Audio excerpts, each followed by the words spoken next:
Em um mundo muito distante, uma voz conta sobre a lenda de pessoas tão poderosas que são capazes de impedir qualquer tragédia, repelindo todo o mal e repintando o caos com novas cores. A essas pessoas é dado o nome de herói. Porém, todo herói acaba sendo abraçado pela morte cedo demais e nem sempre é por causa de seu maior inimigo. Entre esses heróis existiu um tão poderoso que passou a ser temido por todos. Mas mesmo sem o amor daqueles que protegeu, ele permaneceu lutando à beira da morte até conseguir salvar o mundo, ao custo de seu próprio coração. Mas antes de seu suspiro final, ele orou aos deuses fazendo um único pedido para a próxima vez que renascer. Então Allen acorda em sua casa com seu irmão o xingando e informa que o pai deles o espera no grande salão. Enquanto caminham pelo corredor, o irmão mais novo começa a contar sobre a vergonha que sente em ter um irmão como Allen, um fracassado que nunca fez nada da vida e mesmo assim vivia no mais puro conforto, e considera que seu pai tem sido mole demais com o mais velho, mas está feliz porque hoje tudo isso termina. No salão, o pai começa a falar com Allen sobre o fato dele ter nascido na família ducal de Westpheld, uma das famílias mais nobres e respeitadas do país, e mesmo sendo alguém tão nobre, seu nível nunca saiu de e todos os seus status são comparáveis aos de um mero camponês. E para piorar, na grande cerimônia da bênção ele não recebeu nenhum tipo de dom, sendo que todos no país, até mesmo os mais miseráveis, quando nascem recebem algum dom. Então, por ser uma grande decepção para o nome da família, o pai expulsa Allen de sua casa. Ao sair da casa, o rapaz fica feliz por finalmente estar livre de um duque tão terrível e está ansioso para encontrar seu próprio caminho e buscar a paz que ele tanto queria em sua vida passada. Então decide ir para as terras fronteiriças ao leste do reino, confiante de que ninguém vai se intrometer e poderá viver uma vida calma e agradável por lá. E diferente de sua vida anterior, ninguém terá medo dele. Porém, ao subir uma colina, nota algo estranho acontecendo, então usa sua visão mágica e vê uma guerreira lutando contra feras feitas de barro. Suas forças já estão no limite, vendo que seus ataques não surtem efeito nas criaturas, que se regeneram muito rápido. Então manda que sua amiga corra enquanto ela ganha tempo, falando que ela precisa sobreviver para cumprir seu dever. Porém, a garota não quer abandonar a guerreira. Longe dali, Allen nota que aquela garota é a primeira princesa do reino, Lisa Dostella. Então se recorda de um momento no passado em que os nobres zombavam dele por ser uma fracassado e a princesa o defendeu, mandando eles pedirem desculpa ao rapaz. Então reflete que gostaria de não mostrar seus poderes na frente das pessoas, mas enquanto pensa, Beatrice é gravemente ferida e cai. Nisso ele decide que não pode negar ajuda a alguém que acreditou nele, então uma onda de energia começa a rodear seu corpo e ele vai ao socorro de sua amiga. Diante dos lobos, a princesa aceita seu fim e se pergunta o porquê de Allen ser a única pessoa em quem ela consegue pensar naquele momento. E ao ser atacada, grita por seu nome e ele aparece pronto para defendê-la com a sua vida. E parte para cima das feras sem hesitar, usando seus olhos divinos para descobrir onde está o núcleo de vida daquelas criaturas, descobrindo que são formas de vida mágicas feitas de barro. Então pega sua espada fim do mundo e invoca uma de suas técnicas mais fortes, o desabrochar das 100 flores, acabando com aquele combate. Ao fim da luta, Beatrice se desculpa com sua princesa por cair naquele lugar e agradece Allen por acabar com os inimigos. Mas o rapaz a manda ficar quieta enquanto ele a cura. Nisso ele invoca uma magia de luz curativa tão poderosa que, além de curar seu ferimento, ainda restaura a armadura. Elas perguntam onde ele conseguiu um poder tão incrível e Allen fica sem jeito para explicar, já que não quer que elas saibam que é um poder de sua vida passada. Então Beatrice sugere que pode ser um dom tão divino que até mesmo a igreja desconhece. Então ele aceita a ideia dela e afirma que pode ser isso. E ele pergunta o que a primeira princesa faz num lugar tão distante do reino. E a princesa conta ter recebido uma profecia dos deuses que lhe guiou até aquele lugar, mas foram atacadas pelos lobos e perguntam o que Allen faz naquele lugar. Então ele decide contar dentro da carruagem e usa sua magia de cura para consertar a carruagem. No caminho, a princesa fica indignada por ele ter sido expulso da família e conta também estar indo para a fronteira e pergunta se está tudo bem para ela. A princesa fica confusa, então Allen explica que o poder que acabou de usar pode ser extremamente útil para o reino e pergunta novamente se está tudo bem alguém assim andar livre por aí. Então a princesa conta que se fosse pensar nos interesses do reino, de fato entregá-lo de volta à sua família seria o ideal. Porém, ela não concorda com a ideia de sacrificar vidas apenas para manter seu reino existindo e vai buscar outro jeito de fazer isso, o que deixa Allen muito feliz em saber disso. Ao chegarem numa vila, eles notam que ela está muito deserta e a princesa questiona se foi atacada por monstros. Porém, Allen diz não sentir a presença de monstros por perto, o que torna tudo mais estranho. A garota pergunta se eles podem ter sido exterminados por aventureiros, mas o rapaz sugere que eles podem estar com medo de algo. Mais à frente, eles encontram um grupo de aldeões reunidos e uma garota é expulsa de uma casa pelo ancião da vila, que afirma que não irá contar nada. Nisso, a princesa reconhece Akira como a luz dita em sua profecia, mas a garota não não reconhece a princesa, que fica brava contando que elas já jantaram juntas quando estavam na capital. E Akira diz ter sérios problemas com nomes, mas a princesa fica achando que ela esqueceu dela. Então Allen, notando que elas já se conhecem, pergunta o que ela quis dizer quando falou luz. Nisso Beatriz explica sobre um dom único e extremamente poderoso chamado Valente, que só é concedido uma vez por geração ao herói daquele mundo, e apresentam Akira como a heroína. E conta sobre a revelação que a princesa recebeu, que dizia para guiar a luz e eliminar a escuridão. Nisso o estômago da garota ronca e eles vão para uma taverna onde comem, enquanto a heroína conta que estava andando sem rumo, deixando a estrada lhe guiar. Mas quando passava por perto dessa aldeia, uma criança lhe encontrou e pediu ajuda, dizendo ter sido oferecida como sacrifício para o grande dragão que se instalou nas montanhas, mas conseguiu fugir por pouco. Por isso a heroína veio até a aldeia tirar satisfação com o chefe, mas ele não quis contar nada. Então Allen entende que oferecem sacrifícios de boa vontade para que o dragão ofereça sua proteção à vila, afastando os monstros. Por isso não viram nenhum monstro nas redondezas. E fazem isso porque para uma vila tão pequena um ataque de monstros deve ser devastador. A heroína confirma, achando que tudo aquilo faz muito sentido e é até comum nesse mundo. A princesa questiona onde está a criança. Akira conta ter mandado ela se esconder numa caverna por medo do que as pessoas fariam se soubessem que ela fugiu. Então se levanta decidida a derrotar o dragão, e nesse momento perguntam a ela se irá mesmo que as pessoas daquela vila não queiram ser salvas. Nisso Akira diz que aquela garotinha lhe pediu ajuda e ela vai ajudar. Em seguida as garotas se levantam decididas a ajudar a heroína também nessa missão, e Allen decide ir junto. A princesa fica surpresa e pergunta o motivo, já que ele estava em sua própria jornada. Ao que o rapaz responde não poder seguir em paz, sabendo que seus amigos estão enfrentando um perigo tão grande. Então, perto da montanha do dragão, a heroína traça um plano, mandando eles irem por trás enquanto ela vai pela frente bater no dragão. Eles acham perigoso demais ela ir só, e Allen se oferece para ir na frente, mas Akira nega, dizendo já ter sentido quão forte ele é, e não quer que ele vá na frente porque vai acabar com o dragão sozinho, e ela, que é a heroína, e diz querer lutar com ele quando tudo aquilo acabar. Então eles partem rumo à montanha. Subindo a montanha, Allen vai na frente ajudando as garotas. E Beatriz se questiona o reino, pois mesmo ali sendo uma fronteira, um reino tão poderoso que se orgulha de sua força militar, já deveria ter notado o dragão. E Allen diz que eles já devem ter notado, afinal é difícil não notar um dragão voando pelos céus, e suspeita que sua família possa ter algo a ver com isso. Beatriz se supõe que a vila foi construída já com o propósito de oferecer sacrifícios para manter o dragão ali. Nesse momento um enorme pilar de fogo se ergue no céu e Akira revida o ataque, invocando uma enorme corrente de raios que atingem o dragão em cheio. Porém o ataque não foi o suficiente para ferir a criatura, que zomba da garota por ser tão fraca. Nisso a heroína se prepara para atacar com toda a sua força, afirmando que esfregará a cara do dragão no chão. Porém ele mostra a garotinha, dizendo que ela também seria pega pela intensidade do combate, o que deixa a heroína desnorteada, perguntando como ela a encontrou. Então o dragão revela que desde o começo tudo foi um plano orquestrado por ele, que deixou a garota fugir de propósito, e conta que seu maior divertimento é ver a cara de terror e espanto na cara dos humanos, pois como sua vida é muito longa, essa é uma boa maneira de passar o tempo. Por isso soltou a garota para ver o quanto de entretenimento conseguiria. Akira fica cheia de raiva e, invocando seu relâmpago mais forte, ataca o dragão, que é atingido em cheio, porém o ataque ainda não surtiu nenhum efeito, e ataca a garota zombando de seu poder fraquíssimo, e comenta que ela nem deveria se chamar de heroína com esse poder ridículo. Enquanto o dragão se ergue para dar o golpe final, ela reflete que nunca imaginou que a diferença entre seus poderes fosse tão colossal. Mas no último momento Allen surge decepando uma das asas do dragão, e decide deixar as garotas cuidando de Akira enquanto ele cuida do dragão, e então ativa sua visão divina e com um simples movimento de sua espada fim do mundo, cria uma onda de energia que atingiu o dragão com uma força tremenda, ferindo, o que deixa o dragão enfurecido e surpreso por ter recebido tanto dano de uma espada com a lâmina cega, e diz ser a criatura mais próxima de um deus, por isso não pode perder para um mero humano. Então o dragão sai correndo e resolve usar as garotas como escudo para Allen não atacar, afirmando que usará o meio que for necessário para vencer. Mas Lizzie chama por seu amigo, o mandando atacar. Então ele percebe que não pode ignorar o olhar daquela garota, pois enquanto todos o chamam de fracassado, ela foi a única que sempre acreditou nele, por isso não vai desistir. E invoca seu poder numa tormenta elétrica e avança com extrema velocidade para cima do dragão, que decide exterminar todos de uma vez. Mas antes que possa disparar, Allen perfura seu corpo com a fim do mundo e usa sua habilidade especial de luz, que rompe toda a escuridão, obliterando a existência do dragão. Mas sua espada acabou se estilhaçando no processo e seu corpo ficou muito esgotado. A heroína acorda se perguntando para onde foi o dragão, e a garotinha abraça feliz por ela estar viva. Nisso Allen reflete que mesmo querendo uma vida de paz não pode ignorar alguém que precisa de socorro. socorro, e Lizzie o agradece por tudo. Allen acorda no dia seguinte e se desculpa com Lizzie por ter acabado dormindo quando foi descansar após a luta, mas ela diz está tudo bem, afinal ele derrotou um grande dragão, então seu corpo deve estar precisando de descanso. Nisso ele pergunta onde estão as garotas e fica feliz ao vê-las treinando. Então Lizzie tenta lhe falar sobre o que ele a viu fazer na noite anterior e Allen revela que já tinha ouvido histórias sobre uma santa milagreira que viaja por aí curando os mais necessitados, mas nunca imaginou que essa santa fosse ela. A garota fica envergonhada por não ter contado nada ao rapaz, mas ele a conforta dizendo que independente dela ser uma santa ou uma princesa, para ele ela sempre será a Lizzie, e suas amigas o chamam para participar do treino. Ao fim do treino, Akira se despede de seus amigos que tentam convencê-la a ir com eles, mas ela não se sente confortável em carroças, preferindo andar por aí, e a garotinha abraça, não querendo se separar dela nunca. Então Lizzie pergunta se a heroína vai mesmo ficar com a garota e ela confirma, já que agora a garota está muito apegada a ela, e como não possui pais não tem nenhum motivo para levá-la de volta para a vila, por isso a garota será sua companheira de viagem. Então a heroína se desculpa com Allen pela sua espada quebrada porque queria ter derrotado o dragão sozinha sem envolver os outros, mas seu poder não foi o suficiente e sua espada sagrada sequer foi capaz de arranhar a criatura, e se pergunta se talvez Allen seja mais digno daquela espada do que ela. Porém o rapaz conta que nunca conseguiria ter derrotado aquele dragão se não tivesse visto Akira lutar primeiro, e além disso para a garotinha ela é a única heroína ali. Akira fica vermelha ao ouvir as palavras doces e chama logo a garota para elas partirem. Enquanto isso, na casa de Allen, um homem está informando a seu pai que o rei dragão vermelho foi derrotado, o que o faz refletir que o dragão, com sua imensa arrogância, tentou atrair a heroína para derrotá-la, mas foi ele quem acabou sendo derrotado no final e fica achando que talvez tenha superestimado demais seu poder. No entanto, o homem no holograma conta que a heroína teve ajuda de uma santa, fazendo o chefe da família perceber que não pode ignorar o poder de uma santa, e o caçula fica irritado por seus lobos não terem conseguido acabar com ela, planejando enviar uma alcateia inteira da próxima vez para terminar o serviço. Porém seu pai o manda se controlar, pois seus materiais para criar criaturas mágicas são limitados e não podem desperdiçar à toa agora que não possuem mais o apoio do dragão. Ao ouvir isso, seu filho questiona se deixarão a heroína e a santa vivas andando livres por aí, mas seu pai conta que enquanto elas estiverem nos limites da fronteira, chances para atacá-las não faltarão, e pergunta ao velhote sobre um certo elfo, ao que o velho informa que em breve lhe trará a cabeça dele, e o pai fica ansioso para aniquilar logo todas as marionetes dos deuses. Enquanto isso, Lizzie fala a Allen sobre sua amiga que é uma excelente ferreira e está pensando em pedi-la para forjar uma espada para ele. O rapaz fica impressionado por haverem cidades na fronteira e Beatrice conta que apesar da ferreira ser uma elfa, ela é muito boa no que faz. Então Lizzie pede desculpas a ele, lembrando que foi por causa de sua revelação que Allen acabou nessa confusão, e queria lhe dar essa espada como forma de se redimir, e ele aceita para que ela não se sinta culpado, o que deixa a garota alegre. Nisso ele questiona a princesa se ninguém vai sentir sua falta na capital, mas a garota diz ter avisado seu pai que ia sair na companhia de Beatrice, então ninguém vai se preocupar com ela. Eles continuam seguindo viagem até o anoitecer e Allen acende a fogueira com sua magia, deixando Beatrice boquiaberta. Mais tarde, Lizzie cai de cansaço no colo do rapaz e se levanta envergonhada. Nisso Beatrice zoa eles falando estar tudo bem já que eles são noivos, o que deixa Lizzie ruborizada, corrigindo a fala da amiga já que eles não são mais noivos, e Allen diz não se incomodar com ela dormindo no seu colo, o que deixa a garota ainda mais envergonhada. Enquanto todas dormem, ele aprecia o luar, refletindo que a vida pacífica que ele sempre quis deve ser parecida com isso, e se recorda que a lua estava desse mesmo jeito na noite em que conheceu Lizzie, que aparece em sua frente se apresentando e informa que ficou sabendo que eles são noivos. No dia seguinte eles chegam na cidade e Allen fica surpreso por uma cidade na fronteira ser tão movimentada, então Beatrice explica que a grande maioria são aventureiros e errantes que passam por lá. Eles finalmente chegam na casa da ferreira, mas ao chegarem Beatrice estranha o fato de não estar escutando os ecos do metal sendo martelado. Lizzie supõe que ela tenha saído, mas Beatrice acha suspeito demais uma pessoa viciada em fazer espadas sumir do nada. Então Allen vai até a porta descobrindo que está aberta e ao entrarem se deparam com armamentos da mais alta qualidade. Ao passar pela porta, Lizzie entra em desespero encontrando sua amiga Noelle caída no chão, mas Beatrice lhe mostra que é só o mesmo de sempre e quando reparam percebem que a garota está apenas dormindo de exaustão. Então enquanto a cura, Lizzie explica que toda vez que ela desmaia de exaustão ela cura para que recobre suas forças e tinha se esquecido desse detalhe sobre sua amiga. Nisso Beatrice explica que quando ela começa a fazer uma arma não come nem dorme até que a arma fique pronta. Enquanto falam, a elfa acorda surpresa por ver suas amigas lá e questiona quem é o rapaz, ao que Beatrice diz ser apenas um guarda-costas, então Lizzie pede para que ela forje uma arma para ele, mas a elfa elfa conta já ter muitas encomendas para entregar, não podendo atender mais nenhum pedido mesmo sendo de uma amiga, e diz que o rapaz já tem uma espada, porém ele conta que a sua está quebrada. Ao mostrá-la, Noelle usa seu dom para avaliar o estado da espada, percebendo que ela foi usada até o limite e agora está completamente morta. Ela se pergunta como ele conseguiu levar uma lâmina até aquele limite, então muda de ideia e decide fazer uma espada para ele. Ele pergunta se deseja que ela faça uma espada mais poderosa que a própria espada sagrada. Beatrice fica surpresa com tal proposta, não imaginando que algo assim seja possível, mas a elfa afirma que consegue e explica que não importa o talento do ferreiro, se ele não souber para quem é a arma, não consegue fazer o seu melhor, já que é necessário alguém forte à altura da arma, e ela acha que finalmente encontrou alguém por quem vale a pena fazer seu melhor trabalho. Vendo a confiança da garota, Allen decide aceitar a nova espada e ela expulsa eles de sua forja enquanto trabalha, e tem uma recordação de sua amiga trabalhando naquele mesmo lugar. Do lado de fora, eles decidem procurar uma pousada para ficar por uns dias enquanto ela faz a espada e voltam para a cidade, sem notar a garota que os espionava, que corre para contar tudo ao seu mestre, que fica curioso quanto à presença do rapaz no grupo da princesa, já que nos arquivos constava apenas uma cavaleira. Então decide investigar. Na pousada, Allen fica pensando no que fazer nesses dias ociosos, então elas lhe dão a ideia de ir na guilda de aventureiros vender as escamas que pegou do dragão. Ele acha a ideia genial, já que quase não tem dinheiro agora que foi expulso da família, e elas dizem que vão aproveitar o dia para andar pela cidade. Assim que Allen sai, Beatrice questiona sobre o motivo dela não ter contado nada a Allen, informando que talvez não consigam lidar sozinhas com o que está por vir, mas a princesa confessa não querer envolver seu amigo ainda mais em seus problemas. Já na guilda, ele mostra o que pretende vender e a atendente fica super impressionada ao ver escamas de dragão em tanta quantidade e sai correndo para mostrar ao seu chefe. Enquanto aguarda, Allen é abordado pelo homem que questiona como ele derrotou o dragão, se apresentando como Horace, sua amiga Milene, que é uma amazona, e conta que seu passatempo é ouvir histórias de aventureiros enquanto anda por aí, e questiona se ele derrotou o dragão sozinho. E Allen conta que isso seria impossível, por isso contou com a ajuda de uma heroína. Nisso, a atendente volta informando que já está com o dinheiro, e quando ele olha de novo, Horace já havia sumido e fala à sua amiga que o rapaz é apenas um inútil sem dom, tendo se preocupado à toa, mas a garota diz se sentir incomodada com o rapaz. De volta na casa de Noelle, eles a encontram desmaiada de exaustão e Lizzie a cura novamente, então ela mostra a espada pronta, tendo se empenhado ao máximo para fazê-la. Nisso, eles decidem ir para a floresta testar a lâmina. Ele diz que poderia ter ido sozinho, mas a elfa fala que precisa ver como a espada se comporta pro caso de precisar fazer ajustes. Nisso, ele nota que ela é bem dedicada ao trabalho e pergunta o porquê de uma elfa virar ferreira, já que isso é um trabalho típico de anões. Então ela conta que era uma órfã vagando sem rumo quando foi resgatada por uma anã chamada Vanessa, e quando percebe que tá falando de sua vida pessoal, sai correndo para eles encontrarem logo um monstro para testar a espada. Nesse momento, Horace aparece de novo, surpreso por se encontrar com Allen naquele lugar, e pergunta se está caçando monstros por ali. Ao ouvir a resposta, pede para que conte as histórias de suas caçadas quando voltar à cidade, e vão embora. Ao vê-los, Noelle suspeita de algo e prossegue floresta dentro. Horace fica curioso quanto ao objetivo deles e manda suas servos seguir para que não achem uma certa coisa no fundo da floresta. Enquanto isso, Allen está fatiando as criaturas, achando a nova espada muito boa, e Noelle usa sua habilidade novamente, que lhe permite conferir tudo na espada até os micro-arranhões, e reflete que Allen empunha e ataca de forma tão perfeita que a arma não tem nenhum risco. Vendo a habilidade do rapaz, ela decide que eles precisam de algo maior para testar e adentram a floresta em busca da criatura, mas nada aparece, então ela supõe que devem ter fugido com medo de Allen, mas ele sente que tem um monstro logo mais à frente. Ao perceber a criatura, Noelle entra em desespero vendo que é o mesmo urso que devorou sua amiga e pede com todas as forças para que Allen o mate. Então ela se recorda de quando estava com Vanessa tentando chamar sua atenção enquanto ela trabalhava e diz estar morrendo de fome, e pergunta quando ela vai terminar, porém Vanessa permanece focada no trabalho. Mais tarde, Noelle volta dizendo já ter comido tudo que tinha em casa e tenta puxar assunto com sua amiga falando sobre as armas, mas ela ainda está focada em sua espada, o que deixa a pequena elfa chateada por estar sendo ignorada. Então pergunta a Vanessa o motivo pelo qual ela persiste em ficar batendo naquela espada e avisa que se ela continuar daquele jeito irá acabar caindo de exaustão, como sempre acontece. No dia seguinte, ela finalmente termina sua espada, feliz pelo resultado, que deixa Noelle admirada. Então voltamos para o presente, em que Noelle continua implorando para que Allen mate a criatura, mas o rapaz diz que não irá fazer isso pois não tem motivos para tal ato, e na verdade eles é que estão perturbando o local, já que o monstro está apenas dormindo longe dos humanos. Ela tenta lhe contar seus motivos, mas o rapaz permanece firme, avisando que não irá tomar para si a vingança dela, o que a deixa com raiva, e a garota garota decide acabar com a criatura ela mesma, porém Allen a faz parar avisando que aquele monstro é Fenrir, uma fera muito poderosa, e por isso existe uma barreira mágica em volta dele que impede ataques de alguém com um nível muito baixo, e só as melhores armas podem atravessar aquela barreira, como a espada sagrada. A elfa fica confiante achando sua espada muito superior à espada sagrada, mas Allen conta que aquela lâmina sequer o arranharia, informando que aquela espada ainda não chega nem perto da espada sagrada, e deixa a garota sozinha com seus pensamentos, afirmando que não irá impedi-la caso queira prosseguir com sua vingança. De volta na pousada, Allen conta a suas amigas sobre a fera que encontrou na floresta, o que deixa ambas surpresas, e Beatrice conta que as fronteiras são repletas de feras terríveis, por isso é um lugar muito traiçoeiro. Nisso Allen informa que quando achou Fenrir estranhou o fato de ter algum tipo de magia o encobrindo, sugerindo que talvez alguém esteja por trás disso, mas ainda não pode dar uma resposta concreta, então prefere não dizer por agora. Então Beatrice recomenda que eles tenham mais cuidado enquanto estiverem naquele lugar. Após isso Allen muda de assunto, perguntando se elas conseguiram resolver o que vieram fazer ali, afinal elas não o levariam até aquela cidade apenas para pedirem uma espada para ele. As garotas percebem que não conseguem esconder nada de Allen, então decidem abrir o jogo, e lhe contam que há alguns meses um importante general de seu reino foi assassinado e o criminoso fugiu levando a cabeça desse general, e apesar de terem usado os melhores dons do reino não conseguiram encontrar nenhuma evidência. Por isso eles deduziram que o possível assassino é um demônio, já que eles usam poderes desconhecidos. Allen fica surpreso, pois demônios não costumam se meter nos assuntos dos humanos, ainda mais se tratando de política. Então as garotas prosseguem dizendo suspeitar que alguém possa ter unido forças com os demônios, por isso decidiram ir àquela cidade buscar pistas. Nisso Allen conta ter encontrado alguém muito suspeito no outro dia. Já na floresta amazônica está vendo como Fenrir está e vê que a camuflagem mágica foi quebrada. Ao pisar no lugar vem à sua mente o momento em que Allen quebrou a camuflagem e reflete que o rapaz possui um poder imenso, descobrindo que ele não é apenas o oponente fraco que acharam que seria, porém isso não vai fazer diferença. Então ela vai falar com seu chefe, informando não ter nada de importante para relatar. Nisso Horácio decide que agirão em breve, não tendo mais tempo a perder naquela cidade, e manda a Amazona pegar logo a cabeça da santa. Ela hesita, o que faz Horácio questionar se ela está com medo de ver sangue sendo uma amazona. Então ele a manda obedecer e uma magia de obediência se ativa, forçando a garota a seguir suas ordens. Mais tarde Noelle continua trabalhando em sua espada, se recordando das palavras de Allen, que lhe disse que apesar de sua espada ainda não ser forte o suficiente, se ela refinar bastante será capaz de dar um golpe em Fenrir, avisando ter sentido que ela ainda pode ser melhorada quando a usou, mas pede para que a garota não faça nada imprudente. Ela continua martelando, pensando em sua amiga que também fazia o mesmo, mas acaba caindo de exaustão e em seus sonhos se lembra do momento em que Vanessa foi atacada pelo lobo, e vê Horácio falando que por ela ser uma ferreira excepcional irá eliminá-la para não ter o risco de que ela faça mais espadas como a espada sagrada, já que isso seria um problema para ele. Então eles lutam, mas Vanessa acaba perdendo, e quando o lobo decide atacar a garota, a heroína aparece lhe jogando um raio, que não surte efeito nenhum no lobo. Vendo que não irá adiantar, ela parte para o confronto direto, onde consegue ferir a criatura e Horácio chama de volta para uma retirada. Nisso Noelle vai até sua amiga já sem vida e cai em prantos, triste e frustrada pela heroína ter conseguido ferir o monstro, sendo que a espada que sua amiga investiu tanto tempo e energia sequer foi capaz de arranhá-lo. Então ela acorda se sentindo bem e acha que sua amiga deve ter passado lá para curá-la, mas na verdade foi Allen que se recorda de ter avisado para ela não ser imprudente. Ela finalmente termina a espada e segue para o fundo da floresta, decidida a acabar com Fenrir, mas antes que possa atacar a criatura acorda mandando para longe com um golpe. Então Horácio aparece surpreso por ela ainda estar de pé após um golpe tão forte, e conta que já estava atrás da elfa há um bom tempo, mas nunca imaginou que ela estaria morando na fronteira. A elfa questiona se ele irá matá-la como matou Vanessa. Ao ouvir esse nome, Horácio se recorda da garota pequena que acompanhava Anã, percebendo que essa elfa era ela, achando graça por tanto a mestra quanto a aluna serem mortas pela mesma criatura. Noelle ataca novamente, mas é mandada para o chão, então Horácio decide lhe perguntar se ela aceitaria servi-lo, pois como possui um dom muito especial seria um desperdício que morresse. Ela se pergunta que dom seria esse, então o homem explica que ela possui o dom dos olhos soberanos, um dos 5 dons inatos daquele mundo, e lhe oferece dinheiro caso ela aceite servi-lo, mencionando ter muitas pessoas sob seu comando. Nisso ela se lembra da Amazona, e Horácio conta ser muito piedoso, pois decidiu acolher a Amazona após ter queimado toda a terra natal dela, deixando sem ter para onde ir. Nisso Noelle diz que nunca vai servi-lo, para a decepção de Horácio, que ordena a Fenrir para matá-la, mas logo é repelido por Allen, que estava por perto. Horácio fica surpreso vendo que julgou mal suas habilidades e considera sua atitude de socorrer um aliado em perigo muito nobre, mas lhe pergunta se acha que tomou a decisão certa, deixando princesa desprotegida, afirmando que caso algo aconteça ele chegará tarde demais para impedir. Nisso a Amazona segue sorrateiramente até o quarto da princesa, mas quando vai atacar descobre que a cama está vazia e elas lhe surpreendem por trás, deixando a garota chocada ao ver que elas podem lhe enxergar. Nisso Allen explica que já tinha tomado precauções para o caso disso acontecer por já terem tentado te matar inúmeras vezes em sua vida passada. Então colocou uma barreira que anula a invisibilidade em volta de Lizzie. Mas Horace não se preocupa, já que sua serva é uma guerreira habilidosa que tenta acabar com Lizzie, mas hesita e acaba sendo derrotada. Observando de longe, Allen vê que deu tudo certo, então ele avisa Horace, mas ele acha que ainda está no controle e manda Fenrir atacar, que é derrotado com um golpe, o que faz Horace entrar em pânico e fugir. Então leva sua amiga para perto das outras enquanto reflete que mesmo a curando ela ainda deve estar bem cansada. Lizzie fica preocupada e pergunta se estão machucados. Nesse momento Noelle acorda brava por estar sendo carregada sem ter dado permissão. No dia seguinte ele explica já ter removido o feitiço de controle que estava sobre a Amazona e por isso ela agora está livre para falar o que quiser, mas ela permanece em silêncio enquanto eles se perguntam se devem levá-la à capital para julgamento. Porém Lizzie diz que ela não tentou matá-la por vontade própria e que deve ter alguém ou algum lugar esperando seu retorno. Mas a garota diz não ter ninguém esperando por ela porque todo o seu povo queimou, ela está sozinha no mundo. Nisso Noelle se recorda do momento em que Vanessa a pegou no colo e falou que estava a levando para a casa delas. Então ela liberta a garota, a chamando para ficar na sua casa, deixando ela muito emocionada e conta aos outros que cuidará dela. Beatrice tenta argumentar que ela pode tentar matar Lizzie de novo, mas a elfa promete dar uma bronca nela se isso acontecer. A garota se emociona e todos ficam felizes por estar tudo resolvido. Mais tarde naquela noite Allen usa uma habilidade com sua espada, sendo envolvido num turbilhão de vento. Em outro lugar Horace pensa em quem pode ser aquele rapaz com tamanho poder, se sentindo aliviado por estar bem afastado. Porém uma presença sinistra se aproxima, devastando tudo no caminho, e o demônio vai em sua direção. Quando Allen chega percebe que já é tarde demais, já que alguém deu um jeito em Horace primeiro. Então o demônio retorna à casa informando já ter dado um jeito em Horace para que não acabasse vazando informações. Nisso o garoto zomba dos demônios por se acharem muito bons, mas não consegue sequer matar uma santa e uma elfa e ainda por cima perdem um general. Então o demônio conta que irá cuidar da santa e da elfa naquele momento e o chefe diz que irá cuidar da heroína e arcebispo. Ouvindo isso seu filho pede muito confiante para que deixe o arcebispo com ele e seu pai fica curioso vendo tamanha confiança no rapaz.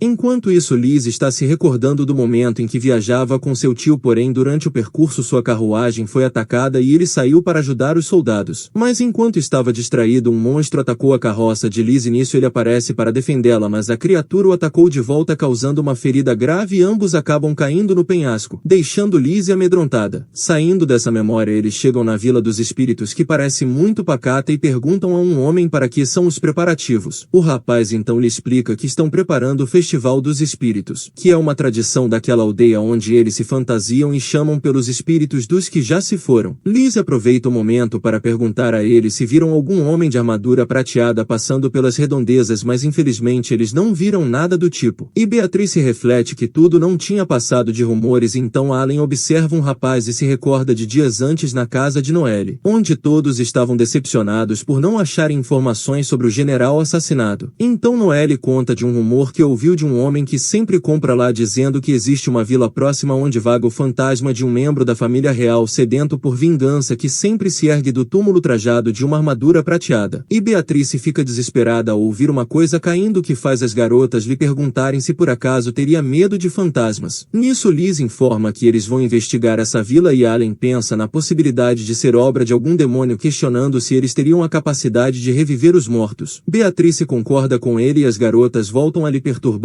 mas ela diz não ter medo de nada. Na cidade eles se recordam do que Noelle falou sobre túmulos e decidem dar uma investigada, mas um homem aparece deixando Beatrice assustada. Ele os leva até a casa do líder da vila informando que ele é quem sabe de tudo por lá. Então Allen pergunta o que ele fazia no cemitério e ele apenas diz que estava caminhando e os encontrou por acaso. Dentro da casa o líder conta nunca ter visto um homem de armadura prateada por lá, o que deixa Liz decepcionada. Então ele os convida para passarem a noite na sua casa e pede para que fiquem e vejam o festival festival no dia seguinte. Eles aceitam a oferta do senhor, que logo prepara os quartos. Ao se deitar, Lizzie logo pega no sono e sonha que está correndo até seu tio chamando de pai, e ele diz que não é o seu pai, mas a pequena Lizzie o considera um segundo pai, o que deixa o rapaz muito feliz. Então ele conta ter vindo se despedir porque logo sairá numa expedição e não sabe quando voltará. Lizzie fica preocupada, então ele lhe pede para nunca se esquecer que o mais importante de tudo é sempre confiar nas pessoas, pois esse sentimento se torna um laço que conecta todos eles. Então ela acorda ouvindo um som do lado de fora e se dirige à janela para ver o que pode ser. Ao olhar, percebe que é seu tio do lado de fora que adentra a floresta, e ela sai correndo atrás dele, mas seu tio desaparece e ela se vê num cemitério cercada por zumbis. Nisso, Allen a desperta, fazendo perceber que tudo foi apenas um pesadelo, então ela o abraça pedindo para que fique ali um pouco. No anoitecer do dia seguinte, todos estão felizes comemorando o festival, enquanto Beatrice acha tudo aquilo muito estranho. Porque mesmo sendo uma festividade em sua nação, tratar os mortos daquela maneira é um grande tabu. Então Allen lhe pergunta o porquê dela não ir prendê-los então, e ela diz que não estão machucando ninguém, então não fará nada a respeito. Enquanto todos dançam, Allen reflete que mesmo não havendo nada de sobrenatural no lugar, tudo aquilo ainda é muito estranho. Nisso um homem surge perguntando se eles também não desejam dançar com as pessoas. Lizzie diz que prefere ficar por ali descansando, mandando seus amigos irem sem ela, e após uma avaliação Allen percebe que o local é seguro e vão se divertir. Enquanto ela observa, uma aura sombria surge e ela vê seu tio lhe chamando em meio à multidão e sai logo atrás dele correndo em direção à floresta. Quando chega lá, seu tio lhe conta que correr até um lugar tão afastado é muito perigoso, mas ela diz não estar com medo porque está ali com seu pai. Então o homem diz a ela que é seu tio, mas para a garota isso não importa e questiona o que ele esteve fazendo esse tempo todo, já que quando caiu do penhasco todos procuraram por seu corpo, mas nunca o encontraram. Por isso ela sempre nutriu a esperança de que ele estava vivo. Então seu tio conta sempre ter odiado a família real, por esse motivo aproveitou a chance para se esconder e se vingar de todos, e diz à garota que seu pai, o rei, está tentando matá-la. Ela fica confusa, então o homem explica que seu pai está atrás de todos aqueles que possuem o dom de nascença, aqueles naturais que são extremamente poderosos, como o poder de destruir um dragão, o poder de duplicar as forças dos soldados, o poder de forjar armas inigualáveis, o poder de identificar qualquer dom e finalmente o poder da santa que está com ela. E prossegue dizendo que qualquer um desses poderes poderia facilmente destruir uma nação, e por terem esses poderes divinos essas pessoas são chamadas de marionetes dos deuses. Lizzie acha tudo aquilo um absurdo, porém seu tio conta que o rei os considera rebeldes que destruirão o reino em nome dos deuses. Por isso resolveu eliminá-los, mas seu tio lhe oferece a chance de continuar viva, pedindo para que ela fique com ele para que possa protegê-la. Mas a garota recusa, afirmando que vai conversar com seu pai e descobrir se tudo aquilo é verdade mesmo. Então lembra seu tio que certa vez lhe falou que o mais importante é sempre confiar nas pessoas. Nisso seu tio começa a flutuar, mandando a garota não se preocupar porque ninguém encontrará seu corpo naquele lugar, e parte para cima dela, porém Allen surge para defendê-la, falando ter observado esse tempo todo. Ao ouvir a princesa dizer seu nome, o tio se recorda que ele era o noivo fraco dela quando eram pequenos, mas Allen diz não está ali para conversar com uma marionete, então usa uma magia que corta as cordas que controlavam o homem. Lizzie fica preocupada com seu tio, mas ele conta que já está morto há muito tempo e pergunta a Allen o que ele fez, ao que Allen conta apenas ter desfeito o feitiço que o controlava. Nisso o homem se desculpa com Lizzie por ter apontado uma arma para a garota e conta que tudo o que falou era mentira, pois o rei não tem culpa nenhuma nisso, já que os verdadeiros culpados são os demônios, mas admite que falou sério quando disse odiar a linhagem real. Então explica que como era o irmão mais novo e segundo na linha do trono, muitos tentaram se aproximar por interesse e muitas intrigas foram espalhadas com seu nome. Por odiar os grilhões da realeza, decidiu virar capitão da guarda para ter a chance de começar uma nova vida, e diz que Lizzie foi a única paz que ele teve em vida, mas agora seu tempo já está se esgotando, então faz 2 pedidos a Allen. O rapaz escuta atento enquanto o tio de Lizzie pede para que ele sempre proteja a garota, mas isso Allen já disse que ia fazer, e como segundo pedido ele deseja lutar com Allen, que aceita o desafio entendendo que ele nunca deixaria uma pessoa tão preciosa sob os cuidados de alguém fraco, por isso deseja testar a sua força. O homem fica feliz por ele ter entendido e começam o combate, enquanto o homem diz para dar tudo de si, pois somente naquela noite os vivos e os mortos se misturam para dançar. Então Lizzie se recorda de um momento fofo em que seu tio lhe prometeu sempre lhe proteger até o momento em que aparecesse alguém mais forte para assumir esse papel, o que faz suas lágrimas escorrerem. Então, deitado sob a chuva, seu tio se despede dela, afirmando que agora poderá descansar em paz, e conta que ela sempre foi uma verdadeira filha para ele, revelando que sempre gostou quando ela lhe chamava de pai, mas sempre se controlou para não demonstrar essa emoção. Ela se se despede do homem que aproveita suas últimas forças para desejar que ela seja feliz. Mais tarde naquela noite Allen está observando a cidade quieta, então o líder da vila aparece lhe perguntando quando ele notou. Allen diz ter percebido que a cidade estava cheia de mortos. Assim que chegou na cidade descobriu que todos eram controlados por ele assim que o viu. Então o velhinho pergunta o motivo dele não ter feito nada a respeito e Allen diz não precisar fazer nada porque mesmo que os mortos estejam vivendo entre os vivos aquela vila é pacífica. O velho continua e pergunta se para ele está realmente tudo bem aquele lugar ser controlado por um demônio e Allen acha que nem todos os demônios são do mal. Mas o velhinho invoca vários mortos falando que adicionará Allen à sua coleção, porém Allen corta a magia do demônio e desfere um ataque que destrói todos e uma pedra cai do velhinho. Enquanto isso na mansão o demônio diz ter fracassado na missão, o que deixa Brett com raiva já que ele mesmo deu uma ajuda ao demônio. Mas seu pai o manda ficar calmo já que uma santa viva não é capaz de atrapalhar seus planos. E além disso o mais importante já foi feito, pois agora eles já têm a cabeça do arcebispo em sua estante. No dia seguinte, enquanto viajam, Beatrice chama por sua princesa e ele lembra que sempre estará ao seu lado para protegê-la, o que deixa a garota feliz. Então Allen continua analisando a pedra, refletindo que pelo poder que aquilo emana deve ser de Brett. Então se lembra que a única parte do tio de Lizzie que realmente era original era a cabeça. Já o general morto teve sua cabeça levada. O que faz Allen chegar a uma conclusão. Então o comunicador de Lizzie toca e um homem informa que o general Cyril acaba de retornar.